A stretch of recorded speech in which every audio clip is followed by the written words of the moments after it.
PBS. Today's broadcast of Sesame Street on Channel 5 is made possible by our government and our future. Watch Silver State Saturdays at 7:30 and Sundays at 5:30 on Channel 5. You're watching Channel 5.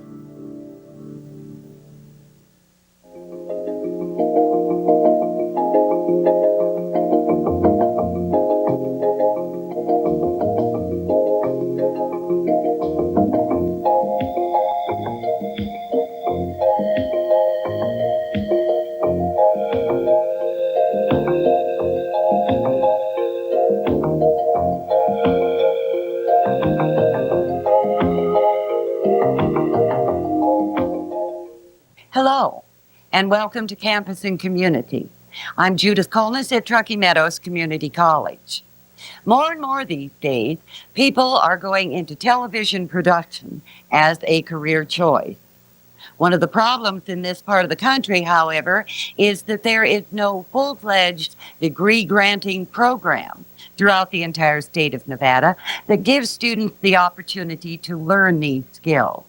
Truckee Meadows Community College, however, has a number of courses that provide students with the opportunity to study, to learn, to get experience in television production. And this evening, we're going to give you an example of what students can do. The two pieces that you'll see tonight on Campus and Community were put together totally by students in a television production class. These students produced, directed, scripted, sought out the sites, gathered up the talent, worked the lights, the sound, assisted with the editing, all of the various elements that go into putting on a television show. It really should be interesting to see because these students that did this show this evening are real novices. This is their first time out. And this is the first time in this area that a student-produced program will be aired across the waves here in our city. So join us as we watch the work of the students of the television production classes of TMCC. They'll be introducing us to two Gerlach artists who deal with environmental art. They'll also be talking to us about the mysteries of Pyramid Lake. So enjoy.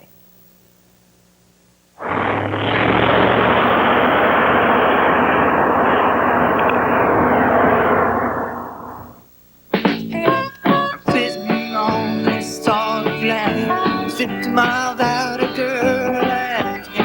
I feel so all alone. I am so far from home, and I don't even know when I'll get back. They said the lake bed sure was dry. It hadn't rained since the lake's ice, but she can't flood them old drums in a house. Well, I was cruising along. Gerlach, Nevada is a tiny railroad town just 100 miles north of Reno, nestled at the foot of the Granite Mountain Range and situated between the Great Black Rock and Smoke Creek Desert.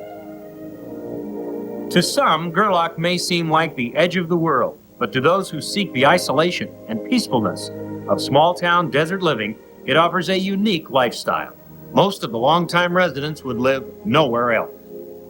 To artists, this place offers space and light, the rare beauty of alkali flats and dry volcanic mountain ranges, and the sweet scent of the desert air.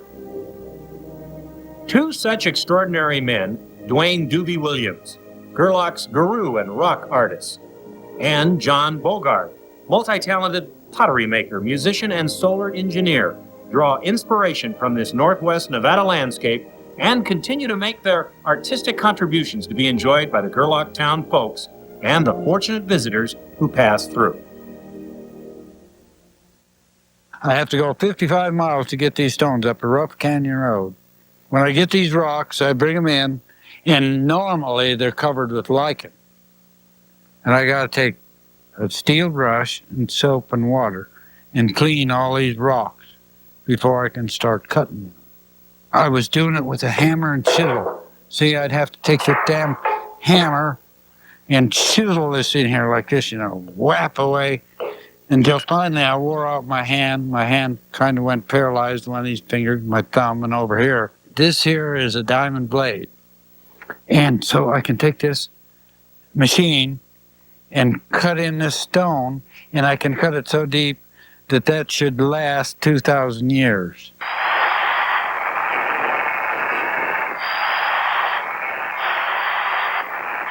Thousand years.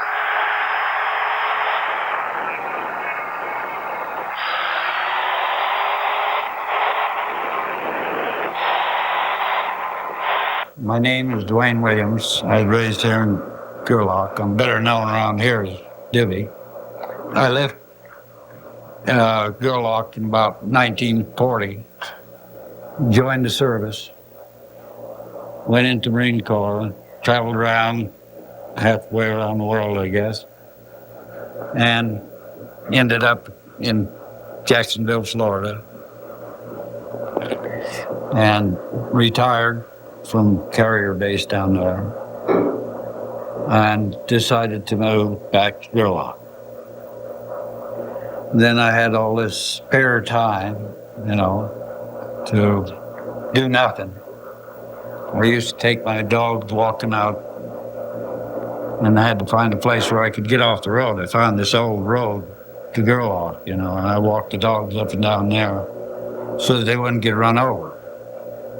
And then I started carving in these rocks. Had a hammer and a chisel. And there used to be a lot of people out at the swimming pool. It was kind of like a little small town. The senior citizens would run it and charging them so much, and all kinds of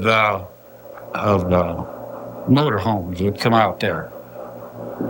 And so I thought, well, now I'll just put something along this road. They used to take their walk too, so their exercise out on that road, get out off the highway. And when they'd come around this bush here, I'd have a rock, that'd have a certain saying on it. And I thought, well, there's a lot of things that I don't know about that I'd like to have the answers to, so I would put it in kind of a form of a question, would probably give them something to think about as they was walking around the road. And one thing led to another. A lot of guys said, hey, why don't you put my name out there? So every time that I would put a rock out there about someone, I would like to put a little something on there, that would maybe hopefully make them feel good. Try to keep it on the upbeat of things that I said about. What's the most powerful thing that's known to man is an atom. And if it's the strongest thing that we have ever discovered, it's got to be the smartest thing that we know of. I was in Japan I was in there 2 weeks after the bomb went off at Nagasaki. And it was like a real fortress, you went right inside of the mountain, the big bay inside of there. So I went in there, there was people floating all around in the bay, and God, their stomachs had all swollen up. We're going in, and Higgins boats and all that hit one of those corpses and explode, And my God, after laying out there in that damn water that long, the stench and everything, and the smell, how awful it was, really. Here we go again, in the same goddamn thing. We didn't learn no lesson, nothing from this bomb. And then I learned, how bad it's got. It's a hydrogen bomb and a nitrogen bomb, and it's got bigger and it's got stronger. until it'll reach out 35 miles. And I would like to put that out there as a reminder what you guys is playing with, It isn't any fun. Where do you get the idea that you can go off and kill people like this? I put this bouquet of flowers up there, dedicated to the beautiful women everywhere. And I know that all women are beautiful because all they have to do is walk over to the mirror, let their eyes look back at them, and they'll be saying, boy, you are the most beautiful thing that I know of. And you walk out into the world, and you believe that, and you are. I put another rock that said, ladies, you are stars in my eyes. Mm-hmm. And then I put my daughter in one. She's so great, anything I want or anything she does goes over backwards to get it for me or do it for me or whatever it is. So that's why I put that little cat flowers up there. I'd like to say the little lady is bigger than you think. And I added much bigger. I think they're much bigger than you think they are. It all started when that guy on the end over there, Bob Dixon. He said, why don't you build a memorial to Vietnam? So I said, okay. And he said, I want my name out there. But he'd gotten his part. He spent a couple of years over there. So what I done is got these rocks and built them in a circle. And it was meant just to be an empty hole. Because I figured that, boy, those people that lost their sons and daughters and wives and husbands and all that kind of stuff would have a hole in their heart. Just taken away from them out of the clear blue sky. So that's what I put that for. And cows come along and they rub all in the spring. And they knocked it over and I come out and I put it back up again. I think I put it in up 2 more times. And so after the 3rd time, I think it fell again. And I said, well, hell. That looks more appropriate. What is war? War is a disaster. Any way you look at it. So that monument is now a disaster. This rock here, I got to read to you. So you get the full significance of what I said. Hopefully it's my last rock. Through all my 73 or 4 years, this is my conclusion. Life is a 100-year trip away from home. When you die, your spirit will be singing. Home at last, home at last. Thank God I am home at last. Wow, what a trip. Where do we go from here? 8 miles west of Gerlach is Planet X Pottery Works, the home of John and Mary Bogard, whose ornate glazings depict the beauty of the Black Rock Desert. Some people come looking for us. Some people have driven by for quite a while and are intrigued by what might be down the road here.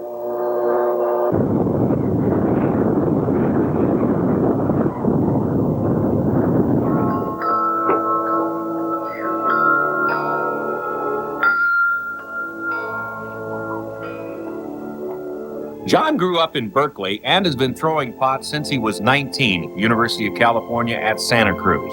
He went to the Santa Cruz Big Creek Pottery School and worked as an apprentice with master potterer Al Johnson.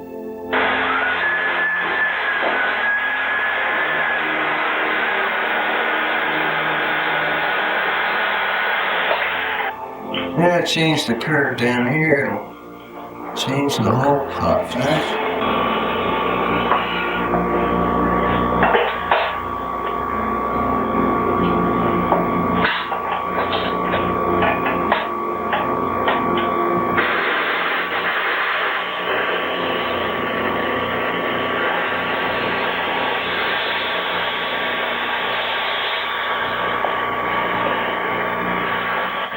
Mary was an X-ray technician in Sacramento, and they met at the Gerlach Hot Springs. I used to come out here on my days off. I used to work in a hospital. I used to think, who would live out there, in the middle of nowhere? Well, now I live out there. I'm just painting on the the scenery for the desert theme here. And it's a fairly common item that we sell. John and I have known each other for a while. I met him in 1979. Since I do it, I sort of designed it. It's changed over the years. It used to be very simple, and it just got more complicated the longer I did it. And it depends on what you're doing. If you're doing a large base, it's going to take you a lot longer, like a large base would take you longer. What you do, well, John throws it and he paints the thing on, and then I come with a brush and do the little line work. Then after I finish all the brushwork and stuff, then it's ready for him to put a clear glaze over this. So what you'll see with this is a clear glaze, which means the design is hidden underneath there. And then when you fire it again, it will show up like a regular thing. Just take it out.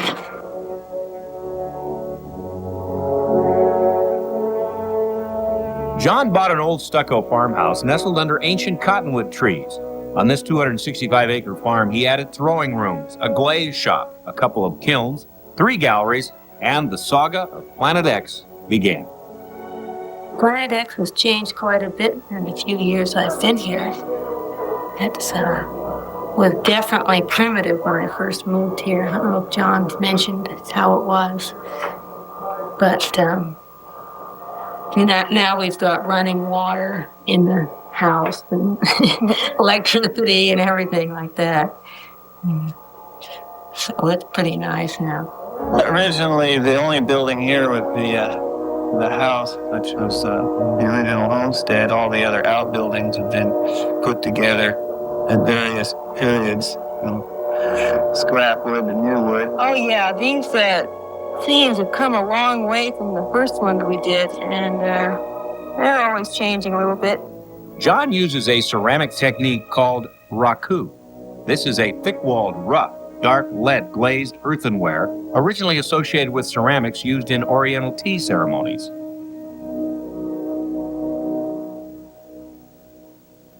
Passing motorists, drawn in by the intriguing Planet X sign and the bizarre sculptures that line the entrance, browse through the galleries. For their artistic contributions, John and Mary were awarded the 1991 Citizens Award as Environmental Artists of the Year. They continued designing and throwing pots. Planet X Solar Power and Light Company continues to help run the Pottery Complex, and John continues to play rhythm guitar and sing rockabilly. Planet X is truly a world of its own.